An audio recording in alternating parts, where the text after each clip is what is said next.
6 years ago, I had Will Dunkle join the podcast and talk about his mixed martial arts fighting career. He's a fighter here out of the Treasure Valley of Idaho, and I've been following him ever since. Well, today I'm bringing him back on, and the reason for that is because we're going to hear about what he's been up to and how he's ventured into the different areas of fighting. He's got a fight coming up at the time of this recording. He's got a fight coming up in a week and a half on April 11th of 2026 in the Fusion Fight League up in Great Falls, Montana, and it's a bare knuckle fighting match. It's a bare knuckle boxing match for Fusion Fight League.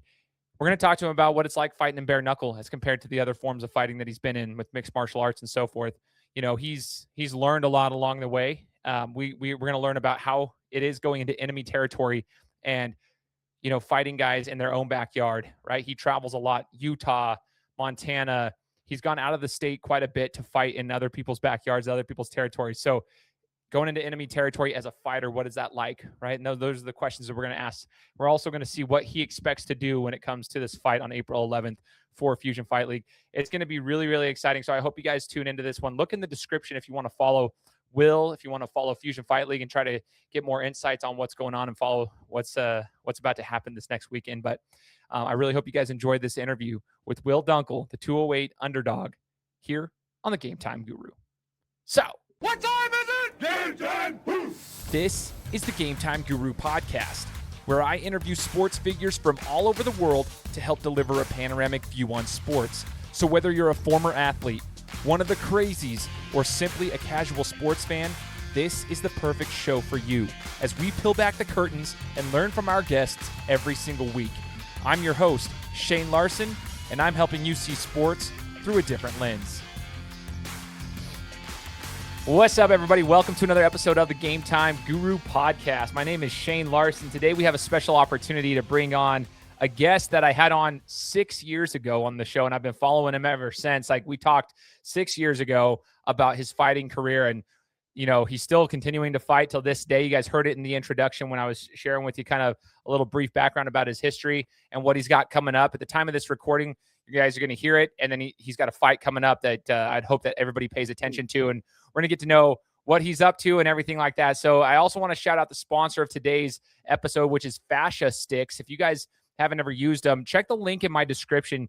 Fascia sticks are a really good little tool mechanism that you can use to break up the fascia in your feet, your hands, and your neck to kind of get you moving a little bit better. So as you get older like me, I'm in my late 30s now, and you start to, your body starts to get stiffer.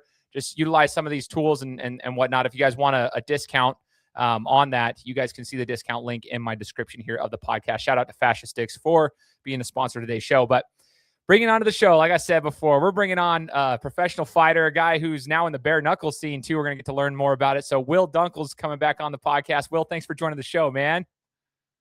Thank you, brother. How you doing? Good, man. Good. It's so good to catch up with you. It's good to, I feel like I see you on the social media feeds and such, but getting to chat with you is going to be an awesome opportunity. So Will, when I talked to you 6 years ago, we were talking about your MMA career, and you've continued to train. I've seen you in the bare knuckle scene. I've seen you in the professional boxing scene. Like you're kind of just always in the fight game a little bit, but right now you kind of tailored into bare knuckle. And that is a sport that I am super intrigued with. I've been following the BKFC and the BKB since they started. And I love bare knuckle. I just like the concept of it all. And so I'm curious. I just want to kind of get your thoughts real quick. Like, what is having tested out a variety of fighting styles, do you gravitate more towards the bare knuckle scene, or do you have a preference? Brother, I just really love the idea that I don't have to wrestle nobody and have to, put up with other forms of striking or like this is just clean, straight up boxing with a little bit of grappling, and it's just made for nonstop action with 2-minute rounds, and it's just so exciting in person, bro. Like it's exciting on TV, but it's 100 times more exciting in person, bro. And I would love to have the first bare knuckle boxing match, professional match right here in Idaho. Hopefully they can make it happen because all these other states are sanctioning it, and why not us? We're all about that combat life here. We need that here too. You know what I'm saying? It's a safe sport. And it's just more about cuts and, people giving up because of pain and other stuff rather than people getting knocked cold. You know what I'm saying? Yeah, man. So it's interesting you say that. It's kind of funny. Well, I had a guy on my show named Mike Richmond, and Mike fights in the BKFC. He was a Bellator fighter as well. And Mike was talking to me about why he loves bare knuckle. And he's like, dude, it's just like, this is the true style of fighting. It's just two guys fighting.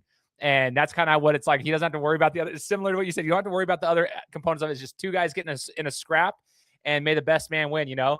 And so I that's why it's so intriguing to me, because that's kind of how like people were built. Like, just throw hands and be done with it, you know? I do have a question on that, though. You mentioned, so in your experience in bare knuckle, obviously the cuts are going to be a little bit more extreme from time to time, because you're getting, it's bone on skin, and so forth. But I've also been told that the injuries are actually less because you have less weight behind your hands. Like, there's not the 4-ounce or even 12-ounce gloves that are on your hands sometimes. So it's less impact on your face. It's just more cuts. And I want to know if you've experienced that to be true, or do you still feel like when you're getting hit, it still rocks you pretty good?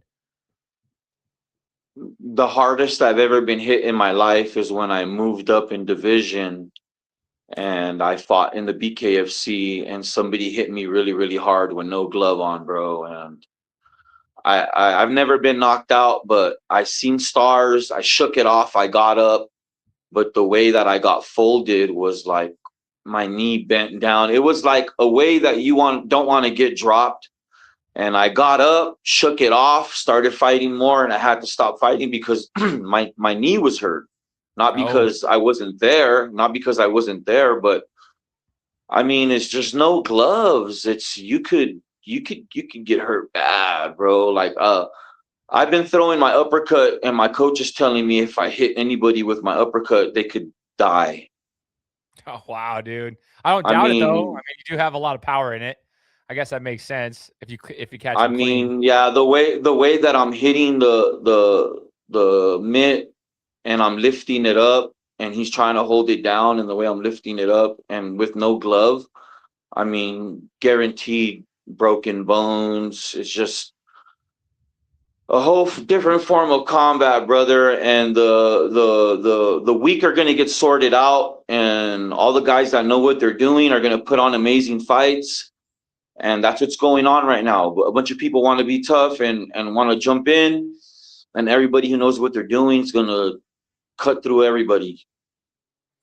I love that, man. Well, Will, you're still training. You're getting ready for an upcoming fight right now. At the time of this recording, you got a fight in a week and a half, and it's coming up, dude. And so, talk to us about what we should be expecting and how you're preparing for this fight. Well, right now, I've just been sprinting. I've been running up hills. I'm getting ready just to burst, relax, attack, relax. That's what I love about this bare knuckle game too. It's such a thinking man's game. Like, you can't make mistakes like you can make in MMA and gamble a little bit because there's no gloves now. So you can get hit and your bell can get rung very, very easily. And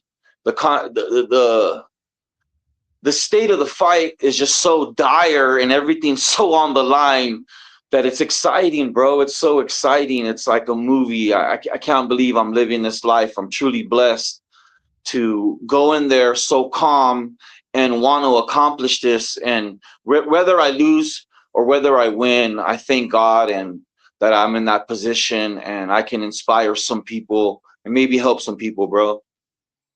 Well, you're inspiring a lot of us, like myself too, Will. I love just watching what you're doing and just continuing to compete and continuing to put your body through there and continuing to like put your body on the line, right? A lot, like you were mentioning it earlier, like there's a lot of the guys who talk about it, and then there's the guys who are about it, and you do that. So talk to us about this. I want to know from your mindset.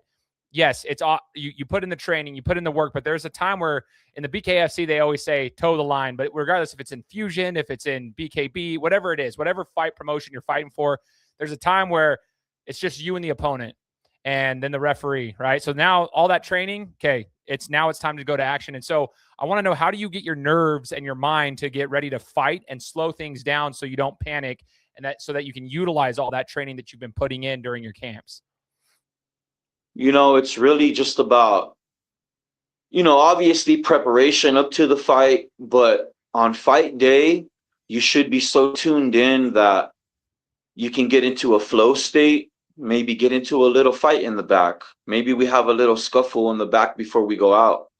and I'm already alert and I'm already ready. You know what I'm saying? So sometimes it's like that, bro. Sometimes you have to have a little fight in the back to be ready for the fight in the front that day. And that's usually what I do. I'm calm already, and by the time I go in there, I'm already ready to lock in and ready to see an opening. And that's, as a veteran, that's what I'm looking for. I'm looking for openings when you make a mistake, openings when you step wrong, openings when you breathe wrong, when I see you making little adjustments that I can adjust to, bro. I'm trying to make you pay for every single one, and that's what I'm about, bro. So You know, speaking of the mistakes, Will, I was looking at one of your highlights that was just posted just this last week. I was looking through, and it was from your bare knuckle fight, and it was a counter shot that you had. It was almost like a pull counter, and you hit him, and he was kind of already starting to get hurt, and it seemed like you knew exactly where to go and when to go, and you had pulled, and you were fighting Southpaw. So, to my understanding, you still are Southpaw, correct? That's your style. yes, Okay. sir. So you have right hand forward, left hand back, and you pulled and then and struck him. So I guess my question is that you're a smart fighter. You're listed as a quote unquote technical brawler. That's what your fighting style was technically, but you're actually a very smart and methodical fighter. Is it all just experience that gets you to that point where you can see those openings where you're kind of waiting for them to make a mistake, or is it watching film? How do you get to that point where you can be so, I guess, methodical with the way in which you go at it? Well, if I'm gonna tell you the secret to the sauce. Okay, let's go. Let's go. The secret to the sauce is I want you to do something, and when you do something, I'm gonna make you pay for it. So what I'm trying to say is anything you do, I want you to do it because they're all traps. It doesn't matter what you do. Everything's a trap. You throw a jab at me, it's a trap. You throw a two at me, it's a trap. You throw an uppercut, you throw a 1, 2, 3, you move. Everybody's taught, because I'm a southpaw, obviously, to keep their foot on the outside of mine. It's a trap. I turned it into a trap. You know what I'm saying? So I don't care. I prefer to go to your strong side, because once your strong weapon leaves you, that's your ass. You know what I'm saying? So I just totally want to be on some Steven Seagal. I'm in the Matrix. I see your punches coming and I move a certain way and I make you pay. And I'm very patient. I'm a very patient southpaw, but I will hurt you. I will go forward. I will coax you. That's basically what I'm doing. I'm poking the bear, and then I get you to do something, and then I hurt you. Dude, I love hearing you talk though, because that is how you fight. It's so awesome. And that's a mindset. So Will, talk to us about your mindset as you're getting ready for this fight coming up next week. Your mindset when you're preparing for fights, when you're in the fight, how have you developed that mindset? Is there somebody that you looked up to as a mentor, a fighter that you have always enjoyed watching? How do you develop that mindset? I'm gonna say I owe it to God. I owe it to my mother who raised me. I owe it to all the hard lessons that God has taught me.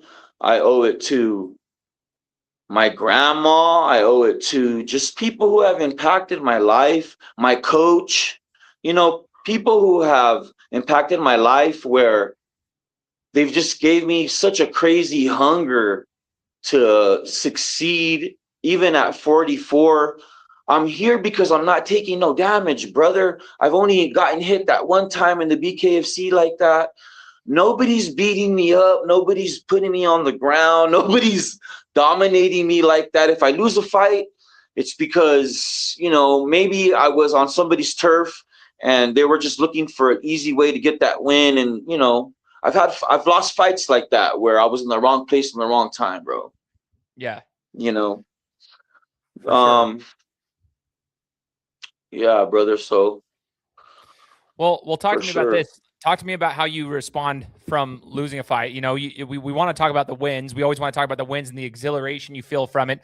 Obviously, right now you're going into this fight expecting to win, but how do you respond from losses? Will, you mentioned the shot you took in the BKFC probably wasn't ideal. Like, man, that rocked you pretty good. Coming back from that mentally, how do you respond from the losses in combat sports? It's different than in a traditional sport. I talk to my athletes like about this all the time. Basketball, you're not getting your head knocked in like you are in a combat sport. You're not getting choked out. You're not getting punched. There is something different psychologically when you suffer a loss in a combat sport. So talk to us about that. Coming back from losses, maybe something that can inspire the younger fighting generation. From a loss, brother, like there's only two ways it's gonna go. Like you're either gonna jump back on the horse and show your character, or you're gonna be defeated and you're gonna let it be like, damn, I lost, I suck. Or you're gonna be like, you know what, I'm gonna prove to myself I can do this. And it's either gonna start working out more than it doesn't. And you're gonna understand after every loss teaches you something. It teaches you something. And sometimes you lose and it's not even your fault, bro. I've taken a loss because I've had somebody come to my hotel room really sick, and then they got me sick. Oh man. And then I went in there with the fever, you know? So winning and losing, everybody wants to win, but losing will teach you way more than winning will ever teach you. Losing will teach you, bro. Not everybody's going to be undefeated, bro. Like, that doesn't mean shit. What means something is that you go in there, you do something, and you're more on the winning side than the losing side, and you can, brag on that. Heck yeah, man. I love that. Well, coming up on April 11th, 2026, Fusion Fight League, Great Falls, Montana. Talk to us about that. You've fought in Montana more than once, right? Like Montana seems to be kind of almost like a second home to you, it feels like, at least from the outside looking in. Talk to us about your opponent and what we can expect to see from you in that fight. And again, this is for anybody that's out there. Is this an MMA fight? Is this a bare knuckle fight? Talk to us about what you've got set up for this particular bout with Fusion Fight League. This fight is with Dallas Davis. It's a 5-round bare knuckle boxing fight. And the headliner is Billy Wagner. Billy Wagner is an awesome, probably the best fighter out of Montana. Dallas Davis is a hometown kid. This is his hometown. I'm going to go against it all, brother. It all. The crowd, the refs, the promotion, you name it. I need to go in there and take this dude out. If I leave the fight anywhere close, they're going to give it to him. If anything funny happens, they're going to give it to him. I need to go in there. I need to be me. I need to fight. I need to get this win. And then I'm going to be ranked very high on the West Coast in bare knuckle. And when I took my 2 losses in the BKFC, my losses are to Blake Davis. Blake Davis is 17-0 as a professional boxer, 6'5", 84-inch reach. Nobody wanted to fight him. You know what I'm saying, brother? So, like, these are the kind of guys that I went to go fight. The other guy I fought was from Montana, and he was right behind Lorenzo Hunt. He fought Lorenzo Hunt after me. What does that tell you? I could have fought Lorenzo Hunt. I'm just getting back. I'm just getting my groove, bro. And I feel like I am going to have more bare knuckle fights than I will have MMA fights. But, I'm here to put on a show, dog. And it's for my family, for my friends, for everybody who cares about what I do. This is for you guys. Anybody who shows me love on an interview like you. Thank you, brother, for supporting me. Thank you for everything you've done. In the community, we've been watching you. You've been interviewing super high-level athletes, and then you're hella down to earth, and you're interviewing everybody else under that, and we appreciate you. Man, the support is, dude, you know what's funny, Will, is like they always say in life, right? Support the people who support you. Bro, when my podcast was only 3 years old, you reached out to me so we could get a podcast going, and I've been following you ever since, man. If you support people that support you, that's what builds a community, man. And that's why you've got fans behind you like myself too, and just like everybody else. I think it's so cool, bro. Well, you're going in here, and what's funny about this, Will, is you're going into this this territory. It's not foreign to you. You know Montana. You're going into the enemy territory, but you've fought high-level fighters in big situations before. You know what you got to do to get it done. It's actually interesting. Chris Sorrow is also on that card, and I actually had Chris Sorrow on my show 4 years ago, and he's going to be. It looks like he's right before you on the card, as long as where it stands right now. I don't know how they're going to put it all together, but where it stands right now, it looks like he's right before you. But interesting because he's out in like Maine on the East Coast, and he's coming out to Montana. But anyway, kind of cool to see two guys that I know fighting on the same card. But you're going into enemy territory. The fight is at 185 pounds, is at least what I saw on there, and you got to get the job done. Now, going into enemy territory, people are going to be like, okay, how is he going to do with that? How do you prepare your mind for that? Do you have a music routine that you listen to, Will? Like, what do you do when you get in there so you know it's just time to go to business? I know you're going to fight in the back, get your central nervous system fired up. You're going to do all the things that you just told me, but like, what's like your music you listen to? How do you get ready on that day?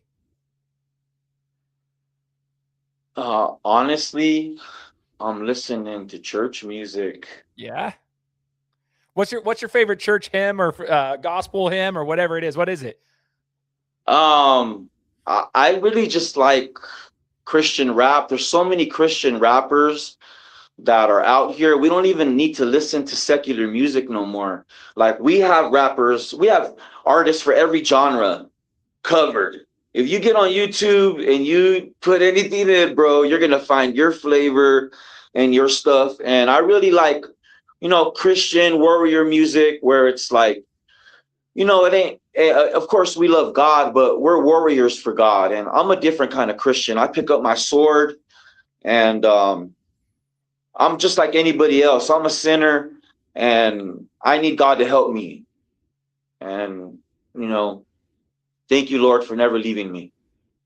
Dude, I love that though, bro. And what's interesting is Austin Blanchfield is an artist that I actually really enjoy listening to. He's a Christian artist and he has some really good like hip hop Christian music that's just super. It pumps you up too, but it's like it just fills you with not only the spirit but just like this pumped up attitude. You got an adrenaline rush and it feels good, right? I love that. But what's funny that you say that, it's not funny. I should just say it's ironic. Will, when I used to box, people were like, oh, do you listen to like Lil Jon, the East Side Boys? That's big in my day back then. It was like the big music back then. I'm like, actually, no, I listened to Michael Jackson music before my boxing matches because it would kind of help me like calm down and just get in a flow state. They're like, you're going to listen to Michael Jackson before you go try to take someone's head off. I'm like, you have no idea, dude. For me, that was just like how I came to my level. I wouldn't get too tense. I'd just stay loose and come what may after that. But that's awesome that you listen to that music. So as you're at the time of this recording, you're a week and a half out. What are the steps for Will Dunkle preparing for this fight? Like, do you have to cut weight? Is there a certain thing that you're doing? I mean, you still work a full-time job. I mean, you've still got so many responsibilities. How do you lock in this next week and a half to go prepare to travel over there? It's a lot for a fighter, bro. To gotta cut weight, and the fight is at 175 pounds. 175? Oh, wow. Yeah. Okay. Yeah. So it's 176 pounds we weigh in at. We get 1 pound allowance, and that's the division in the BKFC. And Fusion Fight League is like the sister league of the BKFC. So everything still is legit. It's not like fighting on a res or whatever, like. It's they're sanctioned with them, they're connected with them. So yeah, brother, I'm gonna cut a little weight, I'm gonna eat a little less portions, I'm gonna be a little bit more angry. I'm gonna just work out really, really hard. I don't stop working out. A lot of people get into fight week and they're like, oh, all the hard work is done.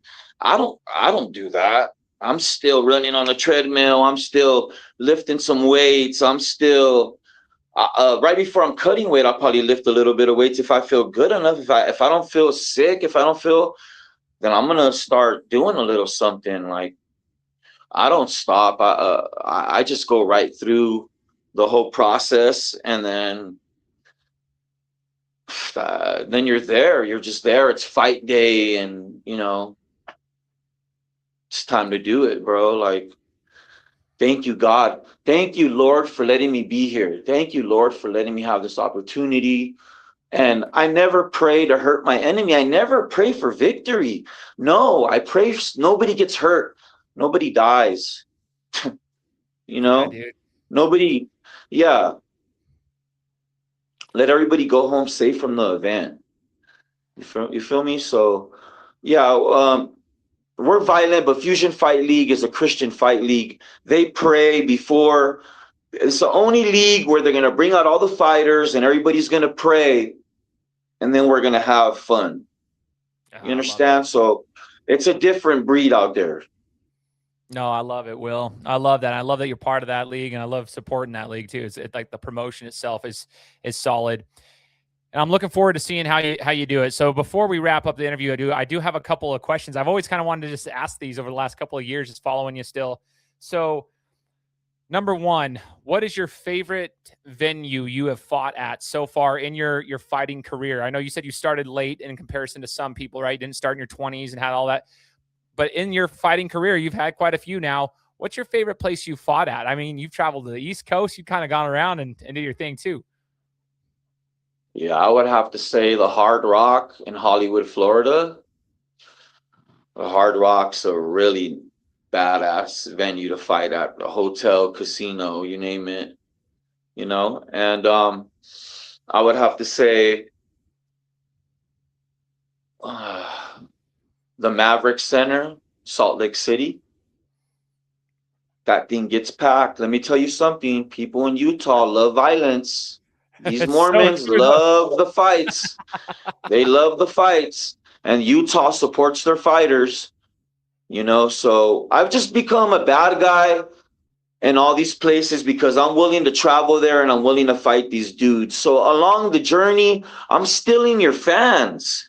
There's people who are starting to like me in areas, and that's why they're calling me back. They're like, oh, you know, soon it's going to be me defending Montana against dudes from other states.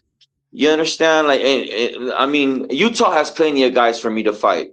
That ain't going to end. But Montana's running out. Dude, you know what's awesome is I love that about you, though, bro. I love that about you. I love that you're willing to go into their backyard and fight. So that's cool. And then you had that chance to go into Florida. That's freaking awesome. One moment, like, what's your favorite fighting moment thus far? Hopefully there's more to come. You'll have more memories and such, but what's your favorite fighting moment so far in your career? I just like it when I win and my coach picks me up and I raise my arms up. That's it, huh? I love it. Simple enough, right? That's That's dope, the brother. moment. That's so dope. And then for those who are new to following you, so let's just say they never listened to the interview from 6 years ago. It's like their first time seeing you, and they're like, okay, they're going to start looking at your pages and try to follow you as a fighter now. Here's a question for you.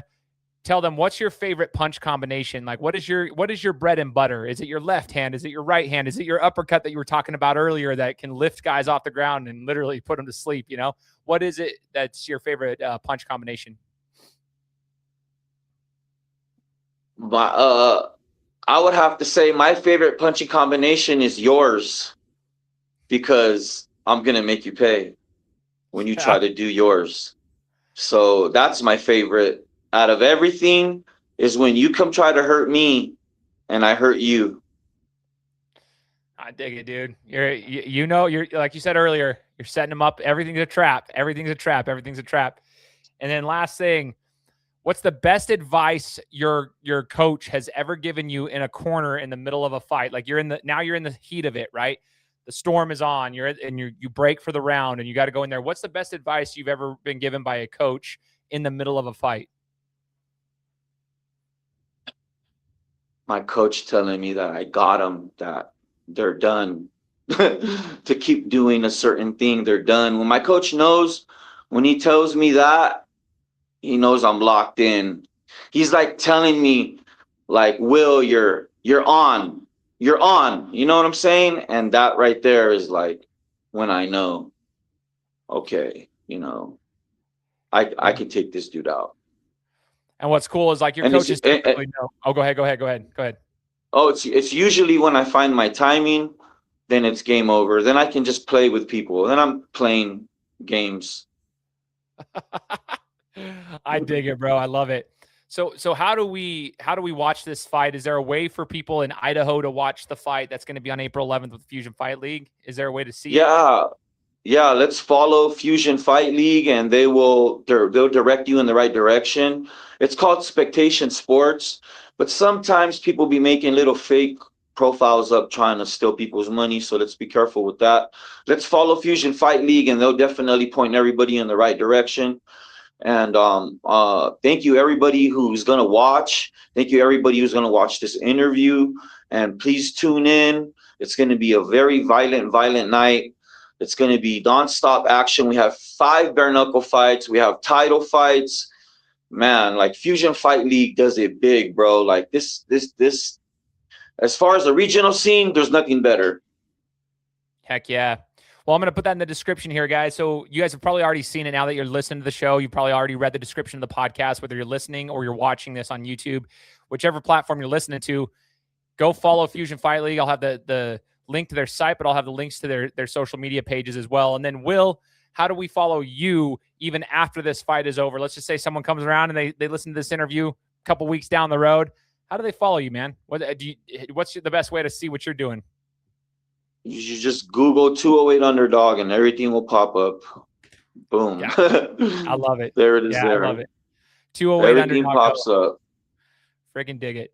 Well, Will, it's been an awesome time chatting with you, brother. You know you got a fan in me, so I'm going to be supporting you from over here and looking forward to seeing what you do next weekend and how you put on a show. And then looking forward to seeing what transpires afterwards, man. But I truly do appreciate your time, man. Thank you so much for joining the show, bro. Thank you, bro. And we really got to get you ready for this fight. We got to get you to come to the gym, bro. Let's go. We're gonna get something down, dude. I need somebody like you to help me out. So we'll figure something out. I see you hitting these bags, and you're moving real smooth. It's time to compete. Yeah, dude, I know. I got to get hit a little bit too. I got to get some punches back. I just don't want to get hit by you hard yet. I gotta prepare for that first. But we will see you there, though. I promise. One day. Thank you, brother. Much love, and see you soon. All right. Likewise, brother. Take care. Guys, thanks so much for listening to another episode of my show. Now, if you could go and do me a favor, head over to iTunes, give me 5 stars, and leave me a review, it would be greatly appreciated. Thanks, guys. Appreciate your support.